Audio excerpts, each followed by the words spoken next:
Hi everyone, welcome back to a new episode of How to Login.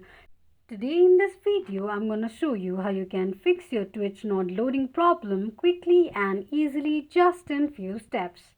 Keep watching the video till the end. To solve your Twitch not loading problem, firstly open your settings application. Scroll all the way down and tap on apps. Click on app management. Search for Twitch application and click on it. Tap on Storage Uses. Clear your cache memory. Now click on Permissions. Allow microphone, camera, notification, photos and videos permission to use, and that is how you will be able to fix your Twitch not loading problem quickly in no time.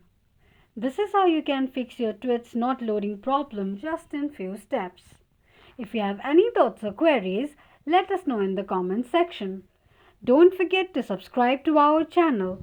Also press the notification bell icon so that YouTube will notify you whenever we post a new video.